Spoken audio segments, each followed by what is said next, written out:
Don't adjust your set, folks. This is my normal hair. Good evening. Welcome to the Town End podcast in what I don't know how to describe the last 90 minutes or so in Oriel Park, but we're going to attempt to discuss it. We've seen a lot of tweets, we've got a lot of messages already tagged on Twitter and things like that. So we're going to get stuck straight in. We'll introduce all the way from Chicago, Dean Arrowsmith. And tonight, as Chris Clark's doing the filming up in Oriel Park, we're going to be joined by Donald Hanks as well. Well, lads, how's it going? How's the hangovers after that? Donald, I'll let you go first. Who wants to go first? Yeah. So I don't even really know what to say. That was one of the worst performances you'll ever see from any team. Never mind a team that had aspirations of winning the title at the start of the season. It was just so poor all over the field. An alarming lack of effort, an alarming lack of fight and desire in the team. I don't even know where to start. You can go through every player on the field and start to pick apart the performances, but just absolutely brutal. It's one of them that if you didn't see the game, it's hard to describe.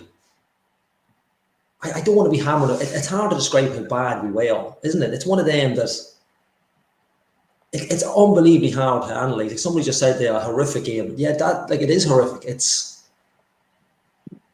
words fail me. We didn't start we started like we normally start, or slow in, but God, it just seemed to go downhill. It wasn't even fast. It was just a slow descent into nothing. It was just so poor. Pingo, I don't know what the stream was like over in Chicago, but no, I'll tell you what, the podcast is going better than the stream was. The stream, look, after, I think for everybody it was the same. After 17 minutes, it started working fine. It was normal for me. I was able to listen to Adrian Taff and Flano talking about it. But yeah, I kind of just echoed it to you. It was, that second half was just, it's hard to watch. I was texting one of the lads during towards the end of the half, and I said it's sad. It's sad watching the club at the minute. You know, during 2012, and we say this, I feel like I've said this about every second show or whatever this season, but then we knew we had poor players, you know what I mean? But they always tried, and I think it's the lack of effort that we're seeing from the players. The lack of urgency is the thing that's probably the most upsetting as a supporter. Is one thing about a Dundalk FC team is no matter where we were on the table, you at least had effort, you know, and no matter the ability of any player, and just not seeing that it's hard to watch. You know, it's getting to the point where I wish the last 70 minutes were like the first 70 minutes where it was jumping, because at least then we could. I don't even know. It was just poor, you know. Yeah, I think when I was just about to say when we got into it, we didn't get into it, but even the first half, it was slow for both. But I mean, I still thought we edged it slightly of what was there. We kind of half edged it, but then the second half, it's just it's they're defending. There's no need to analyse the goals, because I mean you can analyse the goals, but you do it all it's schoolboy stuff. I know that's a really kind of throwaway comment, flippant comment, but kids don't defend like that. A short corner in, nobody's marking anybody. And I know I've seen some comments about the goalkeeper, but I mean it's not even the goalkeeper's fault. You can only cover what's on front of you. If you've got bad defenders, not bad defenders, but if they're playing bad and they're having a shocker, there's only so much a goalkeeper can do. You know, it's just, it was comedy of errors. It really was. It was stuff you wouldn't expect. And no disrespect to schoolboy football, but I've even been harsh on them here. But you wouldn't expect it at that. It's simple stuff. It would beg. You'd have to seriously think what. I think I might have said it before. What they're doing in training, I have no idea. What goes on during the week that they think that 11 can go out and play on a Friday night. I don't know how bad are the other boys that aren't getting a game? Yeah, there's just so much to unpack from that performance and everything that led into the performance, and no doubt everything that's going to come in the days after it. But you look at substitutions, even with half an hour to go that was on, and I think that was it until 10 minutes to go. When you're behind and you need a goal, and there's supposedly a raft of players on the bench that are good enough to play in the league, and people have decided are good enough to play in the league, and we're not even putting any of them on, not even trying. It was just like, you're right to say, like the goalkeeper might have done better on any of them, but to single out one single player in any of this just misses the point of the whole exercise. Like, they were just unorganized. They looked disinterested. They got the goal from a penalty that didn't really deserve the goal. Like, Waterford weren't doing much, but we weren't doing much either. And you're like, you get the gift of a goal, and they looked like maybe they might pick the level up a little bit. Like, Mickey Duffy did all right, but it was so depressingly predictable that once Waterford got level, every time they went forward in the second half, you thought, this is it now. They're going to score, and we're not going to get back into this. And it's a horrible feeling to watch them being like, this is predictable that they're going to lose at home to Waterford. Like, this is one of the most bankable games that we should have. I wrote a couple of weeks ago about how we're probably safe enough to not have to look at Longford and Waterford, as in, like, just get points and climb up a little bit. But like, on tonight, you're like, who knows? Yeah. And when you consider the run Waterford are on, like, I think is it seven losses, 1 goal, then they come out tonight and bang in 3. It's frightening. And look, of course, it's against us. It's just. But the worst is we don't even have a top team to play next week to get points. We play Longford next, so we're probably going to drop points there, because that's been the story of the season. That's the trend, yeah. You know, it's just shocking. I mean, one thing that annoyed me that I noticed in the game when we conceded the second goal, Jim just sat there. There's no reaction from him whatsoever. Just sat there, and that's the last time I saw a manager of Dundalk do something like that, going behind, was my old gaffer Ian Foster in 2011, when he realized, or when he was told he wasn't getting a contract for the following year, and we played a game and he sat on his hands, and it's like he gave up with maybe 2 or 3 games to go. But now you have someone who's standing in as a manager, by all accounts, and again we'll talk about this a little bit later, but by all accounts he's going to be manager, or he's going to be in charge until the end of the season. And the first game after the mid-season break, and he's sitting on his hands. You know, like, where is the motivation going to come from? It's just that's the thing, and it's accountability as well. Like, any of the players on the field that didn't have a good game can point to someone on the bench who doesn't want the job in the first place. You know, like, everyone's been able to point the finger at somebody else. It's not my fault, it's their fault. This is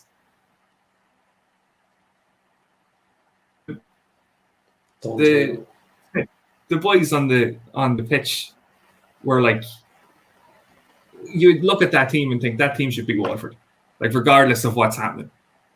And each and every one of them let themselves down and let the team down tonight. Like, it's just, it's so bad. And I know I don't know if people are putting in man of the match nominations, but I nominate anybody who sat through that in the ground till the very, very end as man of the match, because it would have been so tempting just to be like, 5 minutes to go, like, I'm just done. I'm not watching this anymore, and go home. But there's an awful lot to look at. And I thought the mid-season break, I thought when we finished and we had the 2 weeks off, and I kind of thought, right, maybe there's a chance now to get this coaching end of it sorted. And, you know, we've heard rumours, and again, we're here Friday night, and we're 455,000 weeks into the year, and it's just nothing. We're still back to this crap of, have we got a manager? Is there somebody in for it? We hear the names going about. He wants this, they want that. It's gone beyond a joke at this stage. It's like, you know, we're here again. What are we, 10 minutes into the podcast, and we're already on the structure of the club rather than actually analysing the game, because they were so poor. There is no excuses anymore. Like, you know, as somebody put up there, I seen the term common denominator. There's a fundamental problem with the club, and until that's addressed, until it's sorted, this won't change, because, you know, we have a massive squad, and it doesn't matter who they put on, it just doesn't work. You know, so it has to be addressed. And like, I thought it would have been addressed over the 2 weeks we had off. It really should have been addressed 9 weeks ago, or however many weeks ago the Italians went. But look, it's just, we've look. There's a sporting director. He's sitting on the bench. He probably doesn't want to be there. Maybe half wants to be there. Like, make a decision. Like, if there's names going forward for jobs and they're being ignored, then I'd resign. Like, if it was me, I'd resign. Like, if you're there to do a job and you're there to put people in place, get out. There's no, like, why have people going over your head all the time? You know, I know he's paid by Peak Six, but you know, there has to be, unless there's something coming down the line, there has to be. You have to have a bit of pride in yourself. Like we said here with Shane Keegan at the start of the season, pride alone. The Italians are proud. They walked away from it because they have, you know, Filippo had pride in themselves. Look, I can't do this anymore. It's getting to the point where Jim will have to say, look, do I hang up? Am I going to put names forward for this job and just going to be completely ignored all the time? What am I doing here? Like, what's going on? Yeah. Well, look, we're going to talk a little bit later on about the managerial situation, but before we do, we'll bring in our guest for tonight. A former player of Dundalk FC that really needs no introduction to the show, Mr. Joey Malone. Joey, how's it going? How you doing, lads? Cheers. How Joey? Thanks for the invite. No problem. Thanks a million for coming on, Joey. What was your take on that tonight? Oh, Dean, it was really poor. I mean, all the things I've been listening to you say over the last few minutes, and everything that you've been saying is correct. That there's a lack of desire in the team. There's a lack of passion in them. There's a lack of creativity. Really poor performance. No cohesion. It's just a shambles and it's a mess. And I also agree that, I mean, if you've got someone there in as a manager, and it looked like that to me when I watched the game tonight, that he doesn't really want to be there. He doesn't really want to be in that position. And the club and the director should make a decision and bring someone in, even if it's only for the short term, for the rest of the season. Bring someone in that knows League of Ireland football, that can actually motivate players to go out and play. I mean, some of the players out there tonight just went through the motions, and I've seen them a couple of weeks back as well, and I got that impression as well that some of them are just there going through the motions and just picking up a paycheck at the end of the week. And for me, that's not good. Certainly, it never happened in my time. I mean, when players play, they gave it everything. And I heard some of you say there that even if you weren't winning games, people were trying hard. But it was really a poor performance. There was a lack of movement and decent creativity, decent play, passing and movement, all the stuff that you expect from a team like a professional team like Dundalk just wasn't there tonight. And it's certainly a long way away from the Stephen Kenny team and teams in the past. It was a shambles, and really disappointed in Dundalk tonight. Yeah, and Joey, I suppose before we talk about it from the coaching perspective, as a former captain of the club, and how do you feel? Like, are you seeing a lack of leadership on the pitch from some of the older, more like players that are there? What would you do differently than some of the players are doing? Yeah, I think even as a leader, I mean, like I spent like from the first minute to the 90th minute non-stop talking, shouting, pushing, having a go at players and making sure everyone was doing their job. And I don't see that at the moment in the present squad that's there. But that also has to come from the manager on the sideline. And I think I spoke to you a little bit earlier and saying that for me, someone just standing on the line and not getting up and kicking every ball and shouting instructions out. All the best managers in the world, not just in Ireland, all the best managers in the world, when you go through them and you look at them and you see that passion on the sideline, and the Atletico Madrid manager and even Jose Mourinho and all those people and Alex Ferguson in the past, they're all up there, they're all shouting, they're all at the players. And I didn't see that. I didn't see that from Jim Magilton tonight. And for me, if he doesn't want to be there, he should step down straight away and just say, or else recommend someone to take the job. I know he's been talking to people, but for me, that's the decision that needed to be made last week, not this week, last week or last month or whatever. And it certainly needs to be made now. And Jim should either get someone in or resign the position and let someone else take over as director of football who'll get someone in. But there's a severe lack of motivation coming from him and from the players on the pitch. And you would expect, as I said, you'd expect a little bit more from players, but there seems to be a hell of a lot of players there, and a lot of them not earning their few bob every week. Absolutely. What do you think they're lacking, Joey? Like an understanding of the club or what it means to be a Dundalk Football Club player. You know, as someone like yourself that's not from the town but has a great affinity to the club, you know what it means to be a Dundalk FC player. Do you think that's a problem too? That these there's too many new players have come in, and they don't know what it means to play for Dundalk FC. Yeah, I think there's a bit of that thing because, like, when you go back to our time, you know, and it was different times, but as soon as our match was over, we were in and talking and mixing with the fans and all that type of stuff, and we built up a great relations with them. But we knew that the success of Dundalk in the past before I got there, that you were going to a club that was used to success and you had a chance to be part of it. And the players that come in, you know, made sure that they gave everything they got. And I think you're right. The new players that are coming in, especially, certainly from afar, don't really understand that yet. But maybe they need to be told that every day, every week, you know, every day in training, every week in the match comes, what it means to the town, and that the town is success. Dundalk Football Club is used to success, and they've got a chance to be part of that success going forward. But I think with this bunch of players, they don't know what it means to play for Dundalk, and they don't seem to care, to be honest with you, and that's the worst part of it. Yeah, and I suppose, just again from your point of view as a player, Joey, what's it like to play for Dundalk? You know, just hopefully some of the players will be listening to some of this podcast. I don't know if they do, but I don't know if we have subtitles for some of them. But what's it like?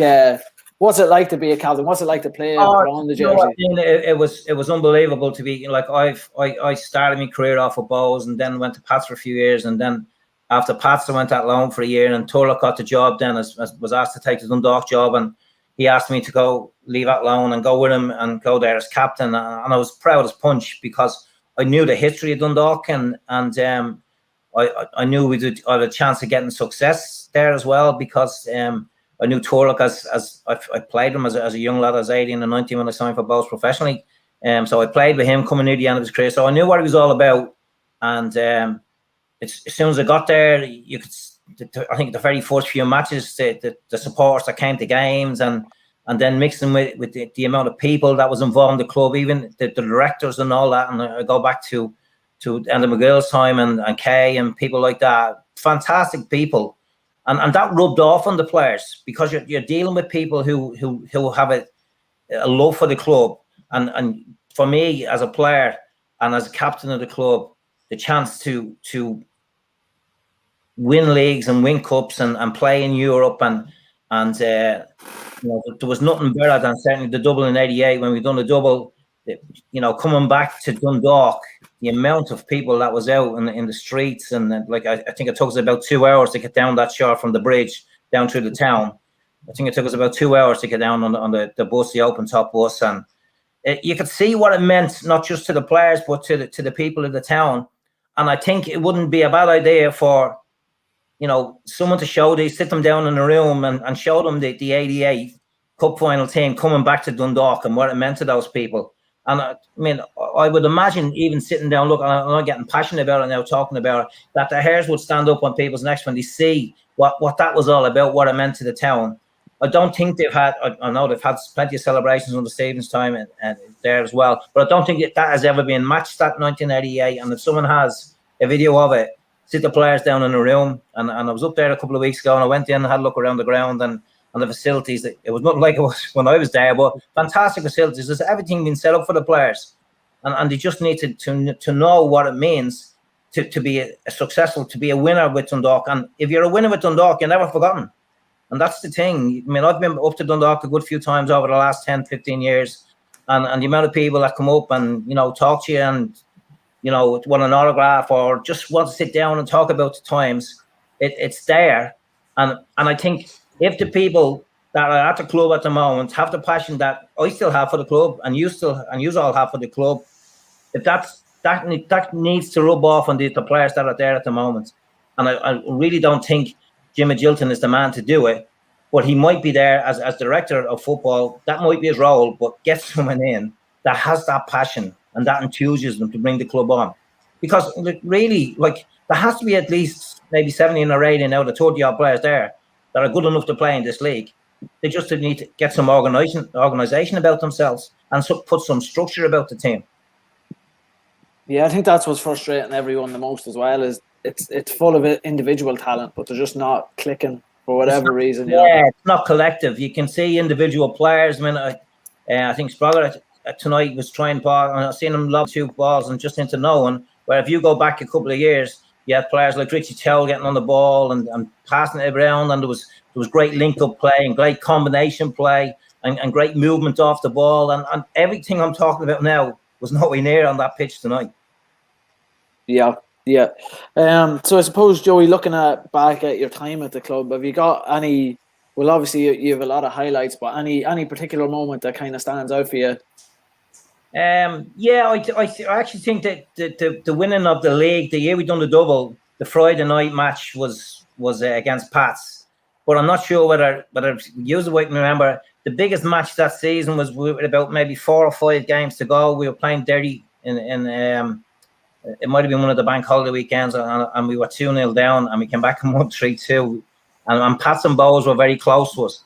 But that game against Derry, we 2-0 down with 13 minutes to go or something, and come back and win 3-2. And Desi Gorman got a late winner in the 93rd minute or something. That was a bad back pass, and he was, you know what Desi was like. He was like a rocket and just got in there. But that game, that was the game with maybe 3 games to go, and I think we knew coming off the pitch then that the league was ours, but we still had to beat or draw with Pats in the last game of the season to get to win the league. But I think that stood out, that particular match against Derry with a few games to go, because as I said, Bowes and Pats were breathing down the neck. But I mean, if you're talking about the most standout moment, it would have to be coming back to Dundalk. I won a title with Bohemians in 77. So I was only young lad, I was only 19. In Dalymount, we beat Sligo in the last game. We won 2-0, and Turco O'Connor got the 2 goals. And our celebration was, we went into the bar in Dalymount after. I had a rock shandy, and the older lads would have had a few points and things like that, and that was it. Everyone went home, and that was the celebration of winning the league. You know, so when you look at something like that in winning a league in Dublin, and then you win a league or a double as we did with Dundalk, it's unbelievable the difference between the adulation and all that, and you feel so proud and all that for your family and everyone else and all that. And it was just an unbelievable time. The year of the double was probably the most standout moment. All my 5 years there, and I was probably lucky enough to leave Dundalk in the 1991 season to take over as player manager Galway. And we won the cup, Galway, that year, 1991, and Dundalk won the league. So it was a great time.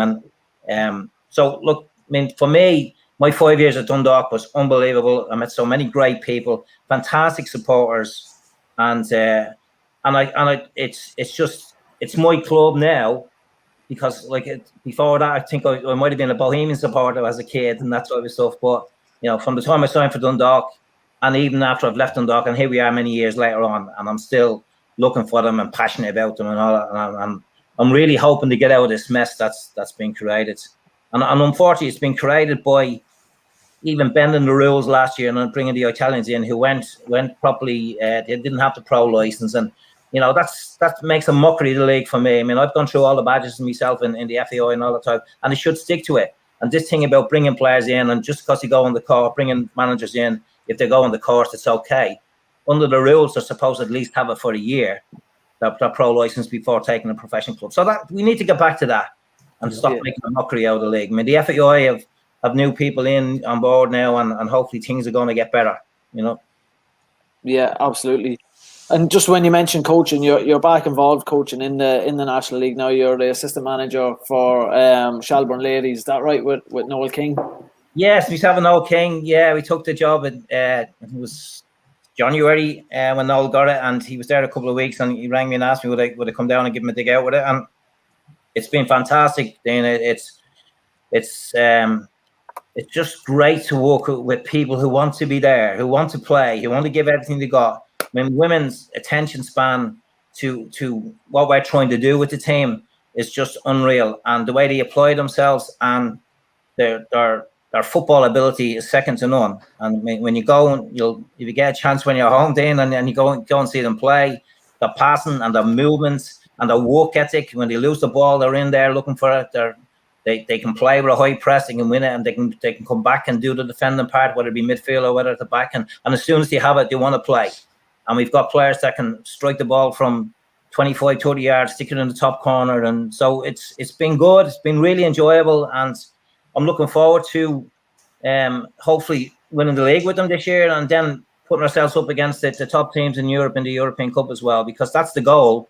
Not just to win the League of Ireland here and win the FAI Cup here with them, but to take them that step forward when you get into the group stage of the Champions League and you bring in the likes of maybe Bayern Munich or Chelsea or Man City or Arsenal or whatever, coming here to Ireland to play in the Champions League. And we're certainly looking at players everywhere now to try get that kind of a team. But as I said to you, they're a pleasure to work with. Their enthusiasm and their application is just second to none.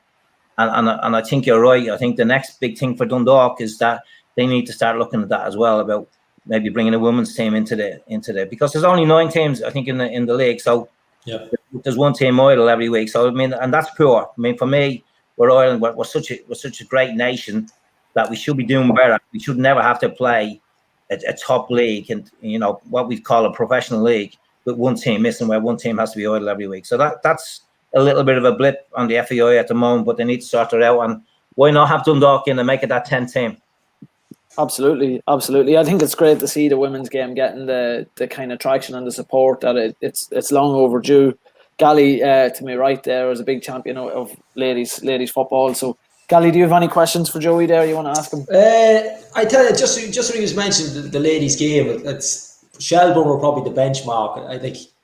I remember Dundalk. My father was the chairman of the Dundalk ladies here, and they won the FAI Cup and runners-up, and I think it was Peamount themselves. But then Shelbourne kind of went on this escalation of, I think it was all through their youth system. So their youth system was just phenomenal. They were just churning out these players, and it's a credit to everyone. Like even with the boys section now, so many players in the League of Ireland have come through Shelbourne's academy, through Waterford Park, and the girls section. So I think this year alone, with like the likes of yourself going in, Noel King, it's kind of elevated. Like you say, there's only 9 clubs. It's a bit of a it's unfortunate. There really should be kind of upwards of 16, maybe 14 to 16 clubs if you can ideally do it. But I think the money and the advertising that's gone into women's soccer has been phenomenal over the last probably 5 or 6 seasons, definitely. I think the facilities have improved. Like I know when the girls played, it was kind of, look, if the pitch isn't free, you're going to have to go locally and find a pitch maybe because the pitch just wasn't available. But it's great to see people like somebody like yourself, like a League of Ireland legend go back in and not go back in, but taking on a team like that, and it's the success with match. Like someone like yourself going in can only bring success to that type of thing. Like I think you should actually leave Shelbourne and come up to Oriel Park. Get yourself in. We'll get Martin Lawler in. Maybe do the team talks at half time.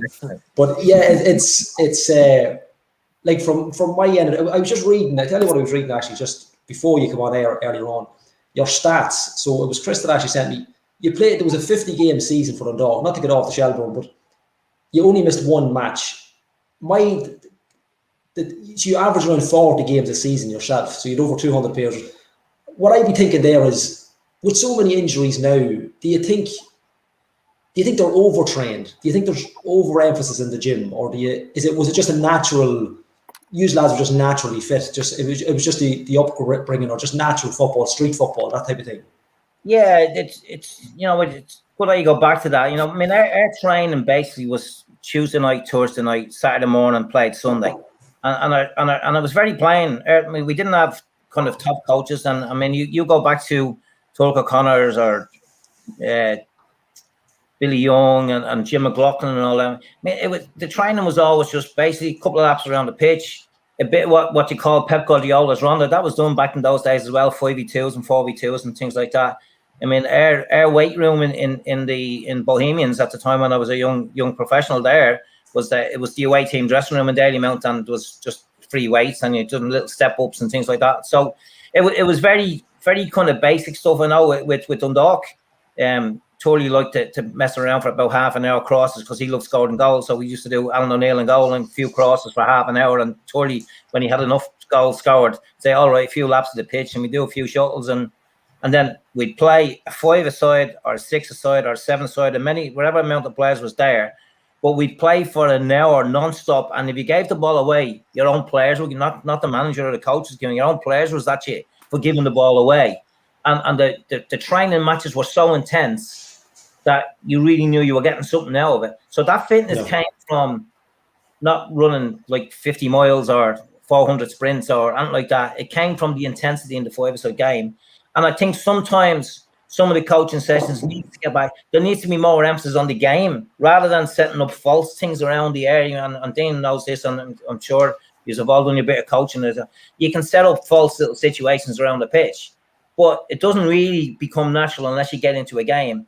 For me, there's too many coaches spending much time after an hour session or an hour and a half session on drills and drills and drills. And then they come, oh, we better play a match. There's 10 minutes to go with the session, and we'll play a game for that. Why not have it like 3/4 of an hour, half an hour, 3/4 of an hour of good intensity, small side? You can make the area small, but get that touching and the movement good and things. So for me, maybe the modern thing is a little bit there's too much emphasis on the kind of drill side of things and keeping possession and all that type of stuff. But and for me, as I said, it's false. Most of the time, it should be a good game at the end of every session and a good bit of time given to it. But like when you had a look at what was there tonight, it doesn't matter what you've done all week. When it comes to match day, I mean, you couldn't wait for them in our time. You couldn't wait for Sunday to come for the matches. When you look at those players tonight, and you think, well, they didn't care whether they're going to have a game or are they going to go out and do a little warm up tomorrow or what did they do? And I think some of the messages that came across, people were saying, well, what are they doing all week in training? How can it be so badly organised? How can a one ball down the centre take the whole back four out and they score? I mean, if they're going in at half time 1-0 up after playing kind of all right in the first half without playing great, but it's a different talk you're having going in 1-0 up than and the other team getting a goal just before half time, all their tails are up. So and I think the players kind of at that stage they're going in themselves thinking, oh, here we go again. And I think that seems to be the problem with Dundalk at the moment. It seems to be here we go again. So, but as I said, like maybe the modernised stuff that they're doing at the moment, maybe they need to go back a little bit, just take a little step back a bit, and just keep it plain and simple, getting out on the pitch and getting games and getting people moving. And you'll see it in training. You'll see players in training that if they're going through the motions and matches of a Friday, you'll see them in training as well. And they're the ones that you need to get rid of. Yeah, absolutely. Well, Joey, look, I hope later on in the season when we get some good results, we might be able to get you back on again on a more positive note. But before we let you go, is there any message? There's a lot of people that have been commenting in saying they were big fans when you played at the club. Is there any message you want to send out to the supporters? Yeah, first and foremost, and I meant to say this earlier, I'd like to spend a special mention to Harry Taft's family. I'm sure they miss him big time, and I hope they're all keeping well. To the supporters that were there through my time, all I can say is they were unbelievable to me. They were fantastic, and I have fantastic memories of my 5 years at Dundalk. Every time I've been there, any times I've been up in Dundalk, people coming and talking to me and all that, and I love talking to people. And so hopefully when I'm up there again, don't be afraid to come over and talk to me. And I love talking about the club and the old days and all that kind of stuff. And I just wish yourselves the best of luck with your podcast. It's doing brilliant for the club. I hope the team and the club improve and maybe get to another cup final, because I actually been at every cup final for the last 6 or 7 years. The 88 team get together every cup final for the last 7 or 8 years, 6 or 7 years that the club has been in. We meet at Irish Town House with all the supporters, all the lads from the 88 team. We meet there. I mean, we have a great day with the supporters, and then we've been up to the Aviva and coming back with the cup a couple of times, which is great. So just really have fond memories of my time there. Love all the supporters and hope to see them soon. Brilliant. Thanks a million, Joey. Appreciate your time, and we might do something at some point with the 88 team and get the whole lot of them back on for a special episode. We'll go live from Irish Town Pub. Yeah, that'd be brilliant. Yeah, I mean, and they're all. I mean, I've said that to the club. Like any time they want any of the lads up if they're doing any kind of promotion stuff and they want any of the lads just get in touch with me. They're all very willing. The likes of Terry Evans and Alan Martin all are Gino, the whole lot, the rest of them, Harry McHugh and all that. Always willing to help out if needed. Brilliant. Joey Malone, thanks very much. Cheers, lads. Well, Joey, cheers. Thanks for the input. That was brilliant. I say it every time someone like Joey comes on. Them boys need to be taken up to Oriel Park. Yeah. Have a chat. Just have a chat. Get them all in a room. Turn the lights out and have a chat. Like, you know, it's Why would you turn the lights out? Because it's a chat. It's a chat. What kind of chat is that going to be? Yeah. It's criminal to not be. And I know obviously COVID. Look, I know, but yeah, look, that's what you want. You know, that's like it's pure passion, isn't it? I say it every time. With Al O'Neill or Martin O'Neill. You know, even Thomas McCauley was on here a couple of weeks ago, and you know, even he's not in the legendary style, but that team, that team, that era, it was great just to get people like that with a bit of passion. It's just when I go through the comments and I looked at Donald, your face during some of the stuff we say, and it's pure passion, isn't it? I think as supporters you can just sit and listen to these players for hours on end. Yeah, and that's the thing. I mean, when players like that are talking, it seems so simple because it should be simple. It should be like you're going out passionate to play for the team that you're playing for with your teammates and for the fans of the team. You know, it's a simple enough idea to get. And like we've seen it because that's one of the things that players would say about Stephen Kenny and Vinnie Perth about talking about how they're playing for the town and they're playing for the people in the town. And the disconnect's been coming now the last 2 years, really, pretty much since before. I know COVID's been an awful time for everybody, and it has separated people from the club and everything else. But like the club is losing all of that important connection to the community and to all of us. And there's just little things that seem to be setting people off and irritating people that, you know, when things are being run well, you can kind of look over them and like you can forgive this or forgive that. But it's just when one thing is on top of the next thing and one bad thing leads to another bad thing, and people feel really fed up. And there's something like I was thinking I was going to ask Joey this, but I don't even think I need to ask him because I think I know what the answer would be already. But whether the players on the field should be affected by what's happening off the field. And like I know like Joey's response is no, go out and play football. Like do your job on the field and give everything because that's what you're being paid to do. That's what you're supposed to love to do. But I can't help thinking that the boys that are playing are just playing like it doesn't matter. I'm either gone in July or I'm gone in November. They don't have a manager. We've messed the season up. So there's a couple of European games, which would be interesting actually to see what they do in the European games. But it definitely just seems like they've all just quit. And I wonder how, like, not to give them a way out, like by saying like I understand, you know, things are difficult, but I just wonder like how much if they were ever plugged in or clued in, but now they just definitely do not seem to be clued in at all. Yeah, I just see a comment coming in here that the elephant in the room is agents. How much influence do we feel like they have? Does anyone want to take that one? Well, it seems to be massive because they're not scouting these boys. Like, you know, these boys aren't being like. I listened to Jim before the season starts. I think it might have been Alan Cawley's podcast, and he was saying, you know, we've done our homework. We scouted these players. I kind of fell for it. I was like, yeah, they must have scouted them. How the shit? They haven't scouted anybody. Like, I know Filippo signed one or two. He obviously rated the goalkeeper when he was 11 or something with kids' football. I don't know. But, you know, they haven't been scouted. Like, you know, the perfect example is Sahibo. You know, if I Google him very quickly, he's an MLS All-Star. Like, that doesn't, like, if you haven't seen the chap play, and look at it, he's okay. You know, he's you know, he's not going to be a millionaire footballer or anything, but, you know, there's such an eclectic mix. That's probably the nicest way I can describe them. There's no way. And during COVID, these boys were not scouted. And like, how is it possible? So they've been signed off the back of something, you know. And if it's what we're hearing it is, and if it's maybe it's an American saying, look, we've contacts here, we think this boy can play. That's okay. If you think he can play, send him on trial. We play a couple of trial games. Don't give him a contract that's worth a fortune. Now I don't know what that works. I'm only guessing, but I mean, anything over minimum wage for football is great money. You know, like you get paid to play football.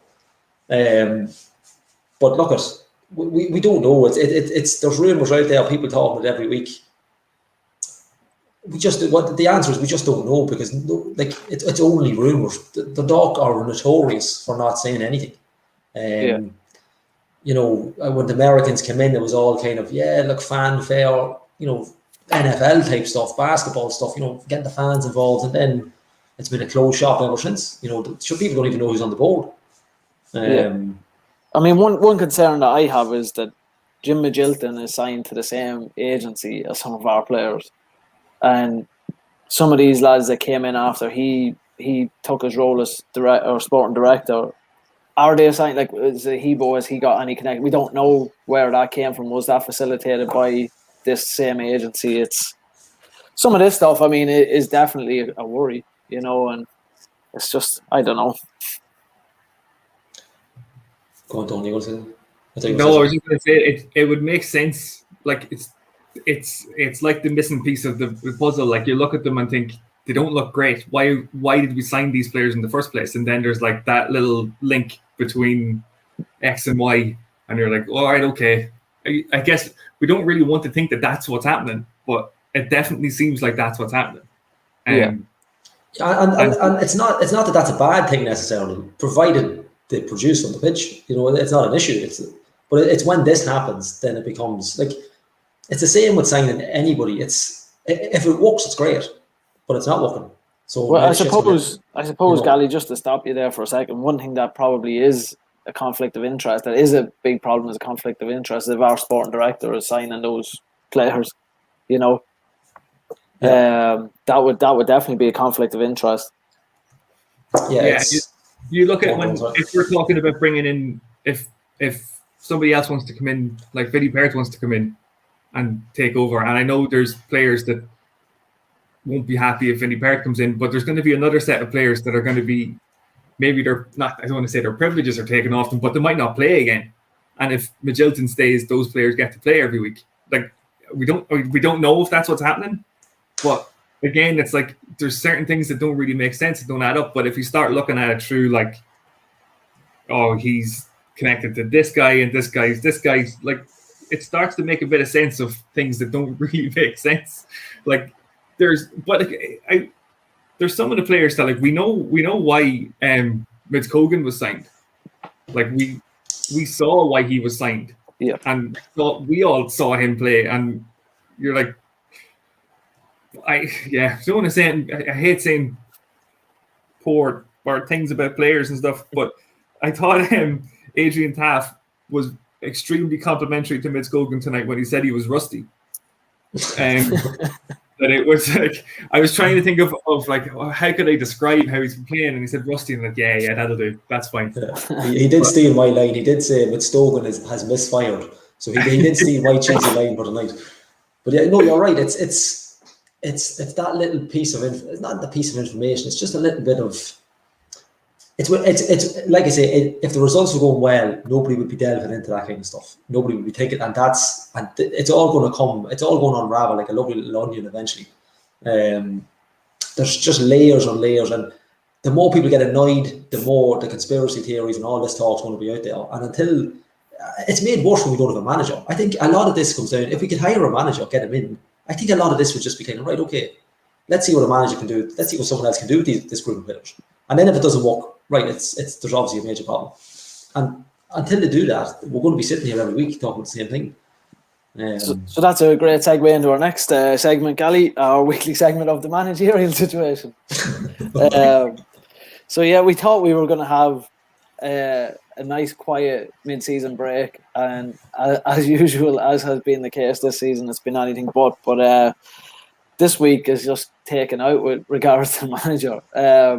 Vinny had the job last Friday, then he didn't. Then Dave Rogers had the job, then he didn't. Then Dave Rogers was coming in as assistant to Jim, then he wasn't.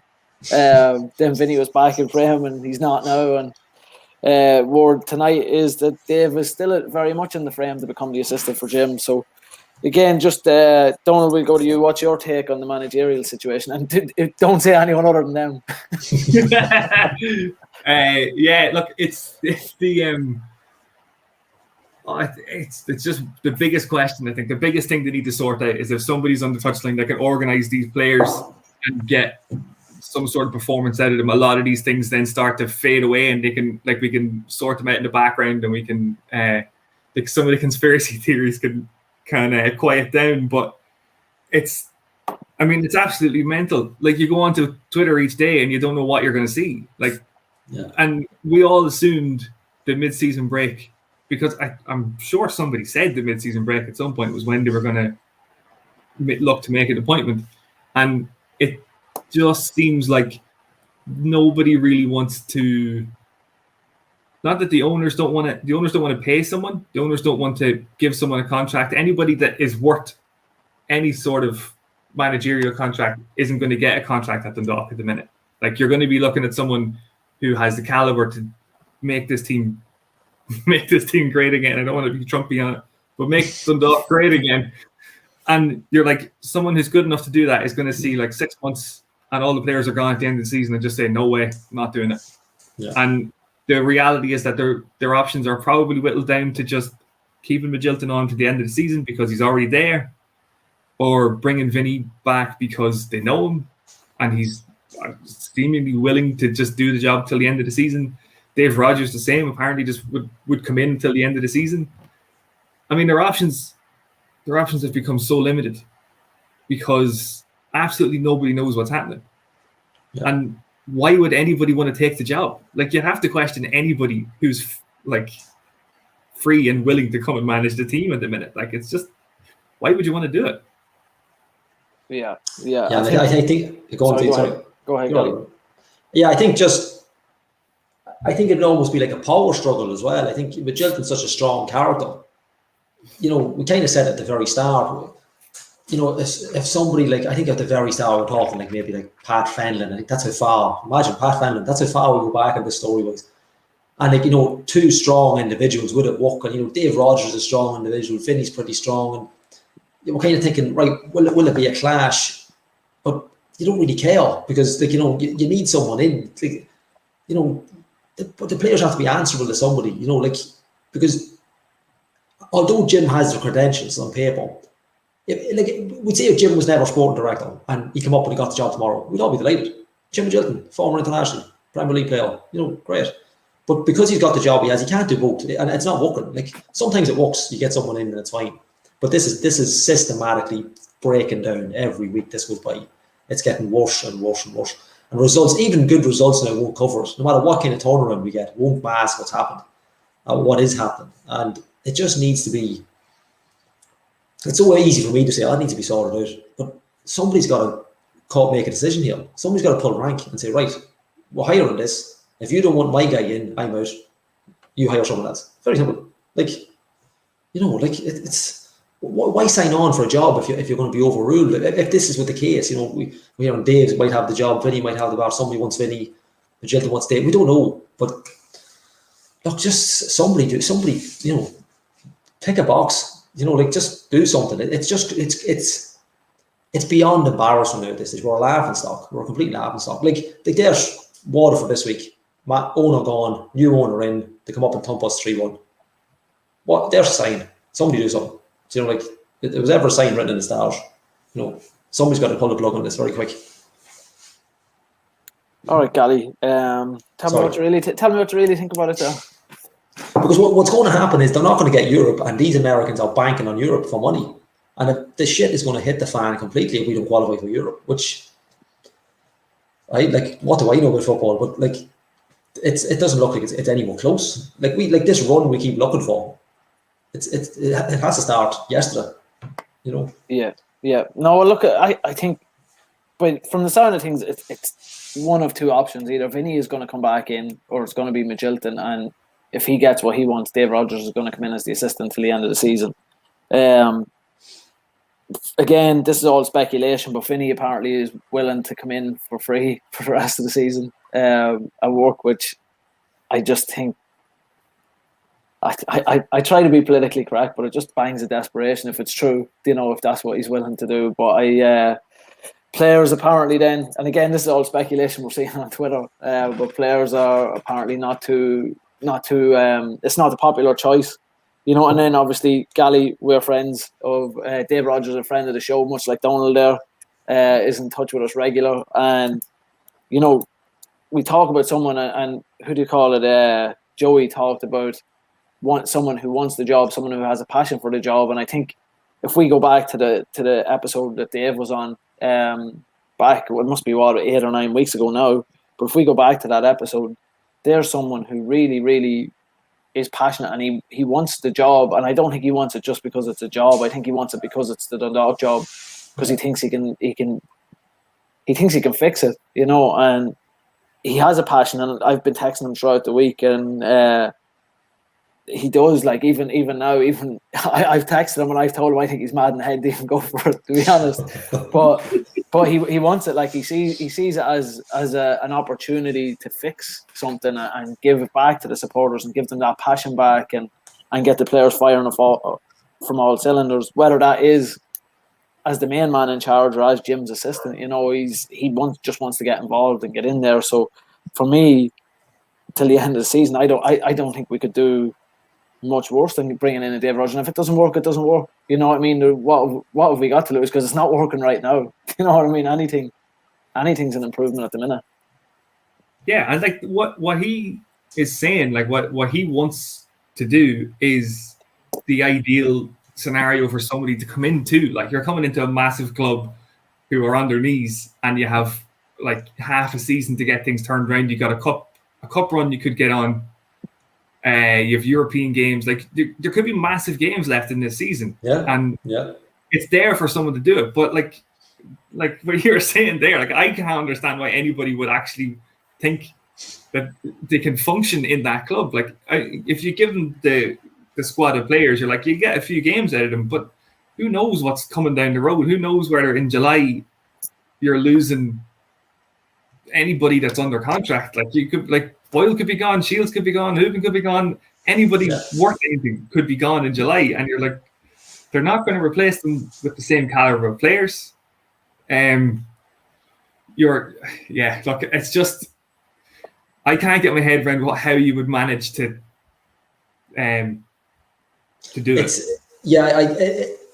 If you're like me, it's like if you have a coaching head on, like the challenge is the challenge is the thing. It's a chance to turn around. Like we're a giant of League of Ireland football, and it's a chance that, like, it's not that we've fallen from grace, but we're not kicking the arse away from it. It's like when Rovers, I know not to mention Shamrock Rovers, when they got relegated, the chance to turn, Michael O'Neill completely transformed that club. Now I know that a lot of money was spent on it, but you look at John Caulfield at Cork. These teams they need someone that has that. Like John Caulfield was a master stroke for Cork. Like he came from Munster football. Like he wasn't even in the League of Ireland. I don't even know if he had his badges at the time. We're talking about badges. But that kind of passion, that kind of, I hate using the term man management, but that's what they need. Like I don't think you need a technically gifted coach to go in here. I'm not saying that Dave isn't or Vinny isn't. You need someone who's just going to go in and say, look, this is what we're doing. This is the plan. You're going to give me this, and I'm going to give you that, and that's it. And we're going to go for it. And I know it's easy for me to say here, sitting here on the chair, but that's what's needed. That's what turned Cork around back in the day. It's what, Pat Fenlon was at Shelbourne. I know there was a bit of money, he got Rovers or something like that, but there's people who have that in them, and I think what it needs is someone that has that Dundalk connection. And look, we said here, I remember being in awe of Dave Rogers the night. Like we spoke about it. I think we were on the podcast. After the podcast ended that night, we spoke ourselves for about 20 minutes talking about it. Like he's an ideal candidate. Now, I think there's a few candidates that could do it, but like you said, there's going to be some that don't want it. But it's the ones that want it you need to be speaking to. It's the ones that still have their names in the hat. They need to be spoken to and get this. Like, here's the part-timer here coming in now at the field. But it needs, like, it's so easily fixed. It's not so easily fixed. The club isn't, but the managerial thing can be fixed with the stroke of a pen, a phone call, a talk. It can be done, and it's just. Chris, have you any information coming out? Are you still on lilywhite? Are you still up there? Any information for us? I'm back in the car, but I'm glad to see your stream is working anyway. Oh, lads. What did you think? The commentary was good, Chris. What's that? The commentary was good. Oh, thank God for that, at least. A bit static defending for the first 15 minutes or so. I think Gavin went on the end. I think everyone probably seen it just to apologise for it. So we just had bandwidth issues. So as much as we had rehearsed and everything before it, the old Pixelock camera kicked in just as we were going live and sucked all the bandwidth that was available in the YTC. So by the time we figured out it was the Pixelock camera, it was half time. So I think everyone probably seen the second half stayed up okay. Am I right? Yeah. I think there might have been a couple of minutes, but other than that, it was all right. Right. I think people had switched over to the Italian Euros game though. That's it. Well, that's not too bad. That's not too bad. That was nothing to do with the stream, though. Yeah, look, the only thing I will say, it's now that we know the issue, we can have that resolved for the next time, so there won't be the same issue again. But lads, just watching the game, right? And you know what really struck me? We were so quiet. Like Flano said that. Yeah, commented that in earlier. Yeah, Hooven turned around to the whole players and said, "Lads, will you talk to each other?" And that's, it's a strange one because maybe it's just because we had Gary Rogers for years. You'd always hear him barking out orders constantly on to people. But God, we were very, very quiet as a team. And it's too often it looked like it was just lads just giving the ball away. I don't know how it seemed to use, but it seemed like a lot of, I'm just going to play the ball down the channel here. If there's someone there, well and good. If not, I've overhit it. Who cares? And the ball was running through. I think Stanton looked okay from what I seen. He looked decent enough on the ball, turned, ran a few tackles. He was completely overrun by about 3 other players. I don't think Sloggett gave him the same type of cover that Shields would have. Shields was a massive loss tonight for what I seen. I don't know. I missed everything. I missed Joey. I missed everything tonight. I missed the first half of the stream. But yeah, I think you're right. I think you're bad. Is that pretty much the same as what you guys had seen, or? Oh yeah, it was like we've already talked about this, Chris. No amount of perfect bandwidth would make up for the game. It would be shocking. Like if we had a kick ball at midnight, it wouldn't. It's just. I think from our side, Chris, looks and hopefully you said hopefully it didn't, but from our side, it just looks like they lack pure motivation. Yeah. Is that what you were saying from being there? Yeah, a fair bit. Like motivation down to, like I say, the lack of leaders probably on that pitch tonight didn't help. I didn't hear a word out of Sonny. I'm sure he did shout. I didn't hear anything, and like I was pitch side, so the pitch side camera was me tonight. So I would have heard. I thought Val looked okay, a couple of good runs, but yeah, I didn't see. I didn't see anything. And actually, do you know what? More disappointing, I think, when that second goal went in, I seen a lot of heads go down. And that was more worrying to me that when we scored the penalty that nobody else saw unless you were there. That was the chance. We should have kicked on. I was talking to Flano after the game because obviously he was in co-coms and came down to slag me after. And he just said, where was the killer instinct from Dundalk tonight? Once we had scored that penalty, we should have gone up another notch and left Waterford way behind us. Yeah. Except we sat in this cruise control waiting for problems to occur. And we ended up, being victims of our own downfall again with silly mistakes. And I don't think there was... From what I could see on my angle, I don't think you could have blamed BB for too much tonight. No, but he came flying out for one. But he came flying out. He took a clatter in the first half, on the leg with a defender on a 1-on-1, and he called to the ref for any help, and the ref said no to him. So I think he was a little bit apprehensive about coming out for another ball in the second half, but. For corners, they loaded in on top of him. Yeah. Like there must at one stage I was on the camera. I think it was in the second half, and I zoomed in on the goals, and there must have been about 6 lads pushing in on top of him. Yeah, he's an easy target now. You see, that's people have copped on very quick. Yeah. Well, not very quick. It's been weeks, but it's what bothers me about it is that teams are now at Dundalk more than they've ever been. Like teams are just, and they're not even. Some of them aren't even. They're not even playing that well. It's just that we are so poor. Yeah. You know, like. Well, I think it's a thing though, Gally, that they know if you keep the pressure on the Dundalk and hurried us a little, we're going to gift you some chances. Like for the years under Kenny and the full season under Vinny, you did not see those mistakes in any way. Yeah. We very rarely gave up. I remember watching games and going, Jesus Christ, did Gary Rogers even do anything tonight? He sat back and watched the whole game, and Gary would always say they're his best games. That if he's sitting doing nothing, this is what he wants to be doing, because that means he's marshaled everything perfect in front of him. But we just gift teams opportunities, and when a team like Waterford is putting that many past you tonight, it's a bit worrying, isn't it?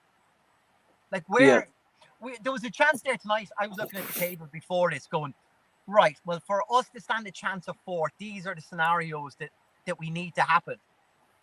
Like, I mean, forget that, Chris. There's very few scenarios that this is going to work at all. It's, I'm at the, you don't know what to say. It's just, I said at the start, what's happening in training? Like, like so my under 13s are playing the first game of the season tomorrow. We train Thursday night, but I would have my team in my head already. So unless you kind of shock or a train, like I'd love to know what the boys are doing that aren't getting the game. Like, how bad are they? Yeah, like what is this? What are they working on? I know there's only the two boys, Giuseppe's there as well, but there's enough. Stevie was a manager on Warren Point. There's enough experience there. Like, you should get these boys up for it. It's just there's just something fundamentally just not right. Was that Maun the Bell? Somebody said Maun the Bell's there. Who was that? Yeah. Lovely. Janine, good woman. Just caught it in the corner of the but it's just having full Giller effect here in the car at night time. Yeah. At least you're standing still, though. Before you come on, Chris, no dog. Before you came on, we were talking earlier that, like, the worst thing is that next week we play Longford. Anytime we've played teams that are around us in the table, that's when we're struggling. So I wish we were playing Rovers next week because there'd be a better chance of getting a win, But what happened to McMillan before kickoff? Did anyone know? Someone said it was a hamstring injury, but they didn't. Ryan knew we had something up. I think it's just a warm up, was it, or something? Yeah, in the warm up. Yeah. Because we interviewed him before the match, and everything was grand, and I seen him walk on to the pitch to warm up at about 7:00, and then the rest of the team was still out in the 100k and 30k's jersey, but I seen him walk off in just a black top. He'd obviously taken the pink one off, and I was just like, what was going on there? And that was the last I'd seen him. I'd say what happened was he probably thought there's no way I'm playing at that stream. Yeah. It's great. Joey Malone's going to have a chat with you now. The lights are off. He's coming in to have a chat with you. It's like the broadband in Oriel. I'll put in our 50 cents. There we go.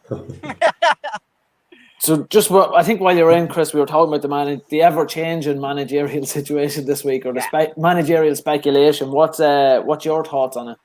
On what should be done? Well, look, I think we all said it. There was a perfect opportunity there for a full 2-game or a 2-week window from a Friday to a Friday that we should have got somebody in. That was the most.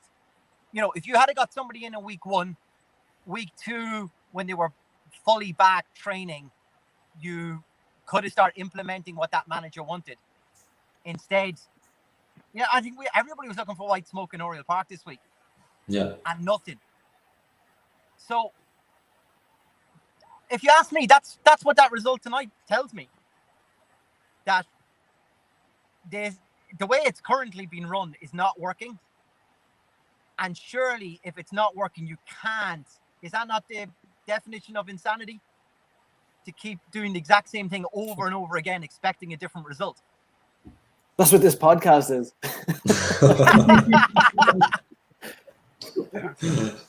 You know, it's we like, surely if the powers that be are watching that tonight, maybe it was best if they didn't see most of it. But if they were watching that tonight, and look, the result speaks louder than anything else. That's not acceptable. But we had a chance to change that, and we didn't take it.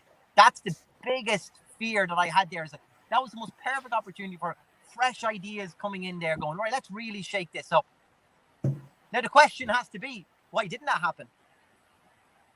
What has happened that we decided that the status quo was working here? Did that Pats result just basically decide that everything was okay? Because when we take those games in isolation, when we take the top teams in our division, how we play against them, you think we were thereabouts. Well, like you say there, talk about the Waterford game coming up next week. When you add in our results against the so-called lesser teams in this division, you know, we're bang where we should be. Yeah, absolutely. And from the lack of leadership that's shown on the pitch there tonight, from the lack of commitment, from the lack of communication, that has to come from somewhere, because that was never in Dundalk teams previous. So I think we got to do something radical from the top down now, and I mean on the playing side, first and foremost, because if we're to tackle any issues outside of that, look, I said it during the week that if we don't, let's say Peak Six want to sell at the end of this year, they're done with this project. They wanted to take a box and say we got back to Europe, and they've done that last year, and they're done, right? For us to get somebody in who would be interested in this club, we would have to have European qualification for the next season for that to be viable. We're not looking like we're going to do that. No. Somebody in the top three has to have an absolute calamity for us to stand a chance, and for us to even look at fourth, you're hoping that someone in the top three is going to win the cup, and somebody in fourth has to have a disaster. You know, and we have to keep winning. Sniffing around that to stand a chance. Yeah, and the Dundalk can have to keep picking up points, which just isn't. It's just like not impossible, but it's just not. No. Like there's not even any. There's no fathom of that happening. I just don't see it until it changes in the dugout. I just don't see it. No, there was one or two few boos at the end, and lads just shouting from the shed behind me, "Where's the commitment, lads?" And I don't think they're wrong. You know? No. Yeah. That's the sad thing, is that, you know, I don't always believe in mob mentality or anything like that, but you know, I want to know where the heart is. I want to know where the commitment is. Yeah, I suppose, Chris, everything you're saying there brings on to like our next, like our final topic at night is Peak Six. I made it before our last topic. I'm happy. I know, yeah. You're better than me already. But no, so moving on. Obviously, this week again, James Rogers was talking on his own podcast about Peak Six. The potential, well, all signs right now are looking like Peak Six are getting ready to sell the club, and who they're going to sell it to is anyone's business. But you know, they've just taken over Monaco Women, which looks like that's where their priorities are going to go for next season, regardless of whether they stay or whether they go. But Peak Six selling, I think there's a section of the Dog fans that are going to be delighted to hear that. I mean, I think we would all not hate it if they sold it, but I think being realistic about it, I think if they were to go, it potentially is a disaster waiting to happen, you know. So I would like to get everyone's thoughts on that story about Peak Six selling. So Donald, you've been quiet there for a while. Chris won't let you speak, so I'll give you the chance. That's why I don't normally get a replacement, because I'm even talking over you now. Yeah, you see, I was just going to slide out of the shot when you came in. You know, it was gone. No, look, the ownership thing. It's because I was listening to the Press Box podcast during the week, and the the worst case scenario that they outlined is kind of where I had thought a couple of weeks ago, like when the protest was happening against Bill and against Peak Six. I'm like, the worst case scenario of this is that we have a massive debt and nobody will take it over and be able to sort that debt out, and we won't know where are we going to be then? Like, you're talking, like, who's going to be able to pay off a debt that big? Who's going to be able to put any sort of playing budget into the squad? Who's going to be able to sign players? All that stuff is up in the air if they go. And I know theoretically we would all like them. I'm speaking for everybody, but like, theoretically we prefer to be owned by someone that we want to own the club and not by someone that we have any sort of issues with. But it's the reality of it that I'm really struggling with, of what happens after this. Like, there was a natural progression to get to this point, and the worrying thing is that progression now just seems to be dipping back down the other way. But there's nobody going to come in. I assume no one's going to come in with more money than them. So the next step is the budgets. Like, there's already been talk of budget cuts and everything else. So budget comes down next season. I was going to say we won't get any good players, and we didn't really get any good players in this season on the massive budget we had. But yeah, like, it's the worrying thing to me is that this is the start of a really, really, really bad turn of events. And I hope that's not true. I hope that doesn't end up happening. But I just kind of lean towards that thing of, like, maybe the devil, if we could. I know they're not going to put any more money in it. We're kind of resigned to this at this stage. But I just think things could get a lot worse, which is really worrying. Gally? Not having Steph here tonight, lads, I thought we'd be all optimistic. Yeah, don't know. Yeah, look, it's at the risk of echoing what Don's after saying. Yeah, I know we got Bill Hulsizer out, all these campaign protests. I know I get it, but there is that danger that you don't know who's going to come in. So, like, we're only talking they may or not, may not. In an ideal world, they wouldn't go anywhere, and they would actually run the club the way it's supposed to be run. But unfortunately, that doesn't seem to be getting through to anybody. That doesn't seem to be happening. Maybe the thought that, look, we get the director in, the sporting director, but if the sporting director has to run every single detail through them, then what's the point? If you're going to take full control of it, that in itself lies the problem. And look, I get it's hard to kind of, maybe because they're the businessmen that they are. It's push control of something that you're putting money into. I get it, but you're also you got to trust people to do their job. You got to have faith in who you're. Like, it's the same in any walk of life. Like, people are sitting at home trusting us to give them a decent podcast, and maybe it doesn't, but that's what we're here for. You got to trust people to do stuff, and they don't anymore. They probably don't. But it doesn't make any sense what they're doing, because they're literally.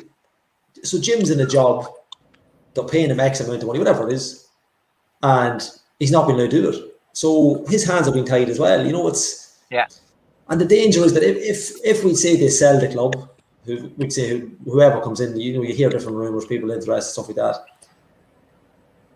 They might run it a different way, and it might benefit us short term. But I'm trying to not mince my words. I'm trying to say something without saying something. You know what I mean? But they could come in saying, right, we're going to put in a stadium. But then does that leave the club in debt going down the line? Look, I'm not a businessman. Maybe there's a reason for that. But in an ideal world, you want Peak Six to stay where they are. But you have to get someone in, like Jim McGill, like they've hired this man to do a job. Let him control what's happening on the field, the hiring, whatever it is. Because it's not like they're short of money. They can pay people. If somebody gets the sack, they can pay their wages. Not a problem. So. But when you're interfering and stuff like that, forget about team selection. We can talk about that like house at home, but if we can't function, you can't function without a manager. You have to have a manager in the dugout. And, look, if they're going to keep at this, if this is the way they're going to run it, then they probably should move on. Maybe, I don't know, but they probably should, if they're going to continue this kind of trend of, look, you give us a ring when you've got an idea and we'll tell you if it's a good idea or not. That can't continue. That can't go on. Yeah. It makes Jim's job It's difficult enough. It makes it's impossible. It's impossible. And then he'll start thinking, maybe this isn't the place. Maybe I need to go as well. Chris? Lads, I think I just seen Sam going past walking his dog. That was just weird. He heard you talking about him now. Yeah, Send me that off. good. I'm not doing a podcast about you. I made sure my window was up, just in case Gally gave out about him. But yeah, no, you're absolutely right, lads. In the points that you're making, Donald, like you're right. Like, what's the exit from this is my real fear, because what James Rogers was outlining this week, the worst case scenario, lads, is severe debt. And Pingu, this you'll know about this more than anybody. No Save Our Club could rally that sort of money. No. To No. save it. Now, so where does that leave us as a club? Like, does a reckless owner like that, who has pockets deep enough to absorb that sort of debt, that they would leave us with? But I don't think there's any love for this club with them, and I fear that they will just straddle us with that debt and walk away and say, we're done with this project. Thanks for the game, lads. We're out. We'll take the ball with us too, if that's all right. And we're left with, plus 3 million worth of debt, possibly, going by this year's budget. Where, like, that's a wind-up order, lads. Yeah. That's putting you in the first division with Cork. That's like where that's like the end of the worst case scenario is that like the club's liquidated and you have to just start again. It's and the problem, Donald, is that I don't see, like, so if they weren't, right, if they were still interested in us, surely there would be a reaction. It's the lack of reaction for the past few weeks is quite alarming, isn't it? Yeah. Yeah, well, the contracts seems like the most glaring thing in the world. That like they're tied to nothing beyond the end of the season. They're seemingly unwilling to make like any sort of declaration for anything past the end of the season. And by all accounts, that's a problem that they've run into with trying to hire managers, because you will only give them till the end of the season. Yeah, and that's just like, again, if they want to stay, if they are going to stay, then they need to explain, look, we're going to stay. We just need to figure something out, and then we'll start again at the end of the season. Yeah. But just like the silence is deafening on these things, where it's like, you just seem like, you're just winding things up at the end of the season and away you go. And you can figure it out after we're gone. Yeah. That's Just my fear too. Just looking at a few comments that came in, there's people talking, about if they do pull out of the club, that it won't do the reputation any good, or that investors wouldn't be too happy. And I just want to make it clear that I think that's been way too optimistic as someone based here in the States. People, unless you're a Dundalk FC supporter, people still don't know that Dundalk FC exists out here in the football community. So, and even in the investment community, I don't think that they care.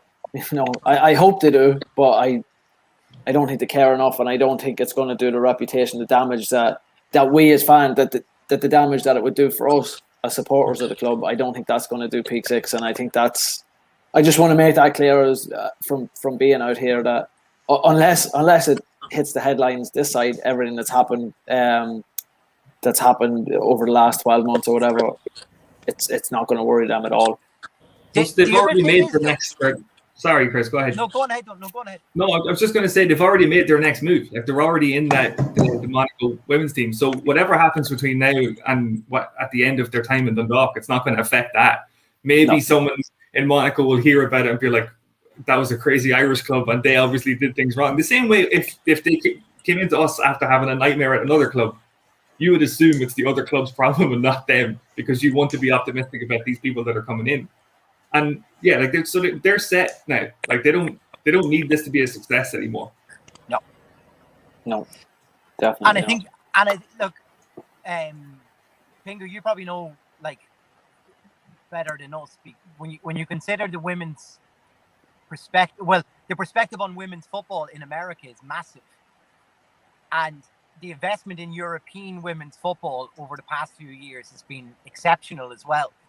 A lot of, clubs moving to full-time with women's football. The question is, why didn't it go and invest into Bells? Gally? God, you caught me lovely there. Yeah, we need a new. Yeah, we're getting our field up and done. So don't want to come and best. We need defence and everything. That's great. I thought Chris. clearly. I put 2 and 2 together, right? Yeah. Investment in Monaco. Gally's looking for investment. Hull investment out of Dundalk. Go to Bells. There you go. It is really. It's the solution that covers everything. It really is. I love it. We're going to start the campaign tonight. We started with Dave Rogers a couple of weeks ago. He's nearly there. We start with this now as well to go for the Bells. Yeah, it's and in fairness to them, as much as you hate it, the Monaco setup is excellent. Like it's a genius move from them. It really is. Like yeah, absolutely. Like but unfortunately, it looks like we might take the hit because of it. But it's. I just want to get them. I just want to see them playing some football. It's just dire. Like I feel like them 100 fans tonight. Look, it's brilliant to get back in. Unbelievably jealous of them. But I'm sure they're thinking on the way home. Like I wonder did anybody leave early. Imagine you get into a game 18 months later. I wonder did anybody go home early. I didn't see it. Saying that people were leaving early. Like just like Waterford. You're probably thinking nice one up tonight. Waterford, get back on it. Brilliant. Like we shouldn't even 9 times out of 10 the penalty doesn't even get given. He pulls the jersey, but I didn't even see it. And the stream was perfect. I'm not slagging the stream. It was actually there.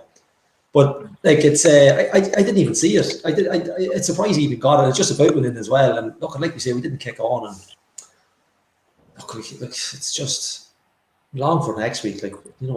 Imagine Dryden playing Longford. What have we become? Jesus. This monster. Kieran Burke's going to comment in now, Gally.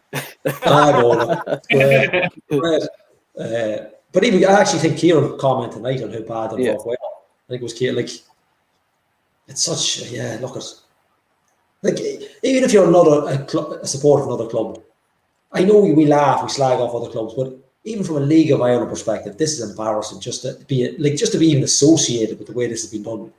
In Ireland, in the league, greatest league in the world, it's so poor. It's frightening. It's frightening, like you say, Gally, of from where we've come to how far we have fallen so quickly. Yeah, and there's me thinking Stephen Kenny was mental to take the Ireland under 21 job. Maybe he's seen this coming. Jesus, yeah. Well, right. So, Peak 6 put out a statement in the morning. Let's just consider this scenario. Peak 6 put out a statement in the morning saying, look, everyone's wondering what we're doing. We're going to pull our investment and we're going to look for investors who wants to take over the running of this club. Can you honestly see somebody coming in for us? Or would somebody else from the outside look? Precarious position in the league, very little chance of return investment with European money for next season. My reputation will not be enhanced by taking over a League of Ireland club. So there's outside investment going, I think. I mean, I don't. You was optimistic before I logged in, or no, sorry. No, you've come in at the right mood. That's all right. I don't know if anyone would invest, but I don't think it's that terrible investment that it feels like right now, because Dundalk is a big club. We've been a big club. We're, in terms of Europe, we've had the 2 European runs now in the last 4 years, or last 5 years, sorry. But if I was it could go cheap enough if you're a multi-millionaire, and do you know any? No, I've been trying. Trust me, I've been trying. But if you're a multi-millionaire, I think if you're involved in, let's say, an English football club, I seen someone say today, would the City Group be interested? Now, I don't know if I necessarily want ownership like that. They're taking over Dundalk FC, but someone like that, it's an opportunity not too far to send your young players to go on loan. As you see, that young Liverpool keeper is at Pats, and he's doing a great job this season. So it's.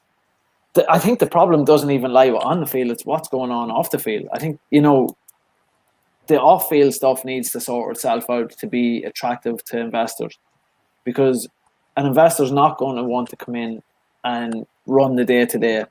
You know, you want an investor that's going to let operations happen as normal, which is what Peak Six did to an extent at the beginning. You know, and that's all just changed over the last 18 months. But yeah, I don't think there's going to be nobody interested. I think someone, and I would hope someone would be interested in it. Now, I'll keep looking around here around Chicago and see. Fair play to you. I'll check on Rathens Street. Hang on. Ask Stevie McDonald there. Ask him, has the dog any money? It's gone the other way. It's gone the other way. Like. Yeah, I think it has to depend on. I gave my location away, lads. Do I need to move? Am I going to get tagged? I just realised. Right, Donald, you're up. No, I was going to say it would depend on the conditions that you're investing. Like if you're saying like, okay, so if you want to put money into the club and you're part owner of the club with P6 or whatever, that's I can't see that happening, because like you said, you're gonna like you're paying your investment into the club, like you're only part owner of the club with them, but Bill is still going to be Bill, for want of a better phrase. And you know, so for someone to take it over completely, then you're looking at whatever the debt is going to be, because we don't fully know what that debt is. But like to buy the club on the cheap is one thing, but if you were going to buy it from them, they're going to want their investment back. I saw somebody saying about what have they actually invested, but they would want what they see as their investment back. And that's going to make it a lot more complicated for somebody to come in and hand over a lot more money than the club is worth to take over. And it just gets a little bit more it's like in murky waters of business and stuff. There's probably ways around it. There's probably people that know how to sort these things out where you don't have to pay anything. But to lame business people like me, that seems like a bit of a sticking point at the minute. I work in a bank, but I know nothing about money. So you know. QFBs were well worth it, pal.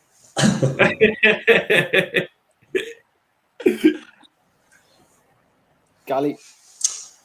Look, it's the debt's the big thing. You got like it's not like you said, Pingo. It's not the worst idea in the world. If you're ready to make money, you're at the wrong league. You're not going to make unless you can come up with a plan. So what the Dundalk are missing, number one thing we're missing is a stadium. So if anyone could come in and pull that off, you know, because then you can go and get your glamour friendlies and you know your bigger games and your you can rent it out to the FAI for training if they need it or whatever it is. You know, talent were the masters of it when they built their stadium. Real Madrid was the first came in it, and that's what we're falling down. That's what we haven't capitalised on it, because we just don't have the infrastructure for it. Like, yes, you got the YDC, but they're all ripped and you can't play football. You know, like, so you know what's the point of it? But if you're coming in to make money, you really are in the wrong league. It's going to be a long time before you see it back. But I think it's like we're talking about the manager. It's the challenge. It's the thought of somebody buying a club and kind of, unfortunately, for trying to reinvent the club. And that's what the lads at Fastfix done. What seems like about 40 years ago now. But that's the challenge for a business person. That's why they're in business. That's why they've made money. They take risks, and that's what you're hoping. You're hoping someone takes that chance. And look, this is all speculation. We're just assuming they could be going somewhere. They might go anywhere. But you know, it's mental that they're even talking about clear the debt. Them boys can write that off in the morning. There's not we won't miss 1.6 million or whatever it is at the minute or whatever it's going to be. But again, it's not their money, I suppose. It's hedge fund money, so that's the problem. But look, we're biased. We think it's a great investment for someone. But the big thing, look, the elephant in the room is the stadium. That's what you want. You know, that's if you have that option. Sligo, Bowes, Tolkien now as well, and you know, look at it's. If you had that chance, somebody will take a snip at it. But as long as that's going to be a sticking point, I don't see anybody coming in with any kind of major funding for it. Yeah. Well, I think this is going to be a story that's going to roll on into next week, in the next few weeks. But look, moving on, we were doing it well. We were going to be finishing just over the hour until Chris came on. So thanks fucking lot, Chris. But I looked at the time, went under an hour, not on my watch. looking ahead to next week, the Longford Town game. If we're going to do a prediction, I'm not going to put up the table. I looked at the table there not too long ago, and it's just not. You know how to bring it up, did you? No, I don't want to bring it up. He accidentally doesn't know how to bring it up. But yeah, so what's our predictions for next week, Chris? Longford. I think we Versus forgot to do. Did we do a prediction for this game? Did it just happen? No. Yeah, I actually said 3-1 Waterford. Oh. Because I'm thinking maybe that's where we were wrong. What do I have to do to get the? It's a draw, 1-1 draw. I think every time We're home again, are we? You're going to say 1-1 draw? Yeah. Right. Donald. 1-1 to Dundalk. I'll go with 2-0 win. Why not? Oh, 2-0 win. Welcome on board, Donald. Whatever you think is going to happen isn't what happens. Like, you thought tonight was going to be easy, so it's flipped. So now we're all going into next week like this is the Temple of Doom. It's like the upside down, isn't it? It's like living in an alternative reality. I like this. It's like the butterfly effect, though. Every time we give a bad result, it gets worse and worse the further on it gets. Yeah. Gally. A sneaky 1-0. Sneaky 1-0. I'm trying to avoid the draw. I said draw for the last couple of weeks. I haven't been wrong, but no, we'll go 1-0. Who have you got the score, Gally? Anyone at this stage. I'll take. I tell you, Junior. I'll put me neck and we'll go Junior for the goal. Junior for the goal. Right, I'm gonna say 2-1. I'm going to say Longford's going to score with 5 minutes to go. To make it 2-1. Oh. To make it 2-1, yeah. And it's going to be backs to the wall to finish it out. But I'm going to say 2-1. Definitely can't never be going with you either. No, we should have actually tagged Steph to get his prediction. Yeah. We'll get it now. He's probably said 2-1 because he likes copying me. But no, that wraps up this week's show. There's no pizza, unfortunately, this week. We completely forgot about it.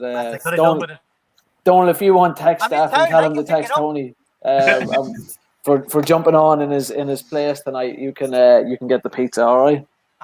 Lads. Cheers. If you come back on next week or the week after, you're not getting any pizza though. So no, I've read the small print on the contract. I know what I'm getting. So Donald, when you normally float in and out and you go, God, they're an awful depressing bunch of kids. How do you feel like to stay here for a full hour and a half? It is a lot easier to just breeze in, take the piss out of stuff, and leave, and not have to beat down in the trench. Welcome to the Town End podcast. Where dreams come to die. Paul Carolan, that's a good note to finish it on. No fats, no pizza. No pizza. But no, big thanks, Donald, for stepping in as guest host for this week. Thanks to Joey Malone for coming on. That was brilliant when he was on. Chris, thanks for coming on and just getting us over the hour and 30 mark, just getting us back to our usual time frame. Fingers crossed, next week we'll have some positivity. We might have a new manager, assistant manager, first team coach, goalkeeping coach, who knows? We'll see what happens in the crazy world at Dundalk FC. Thanks everyone for watching. Gally, we're going to let you have the last word tonight. I'm going to have to go with no fats, no pizza. Perfect.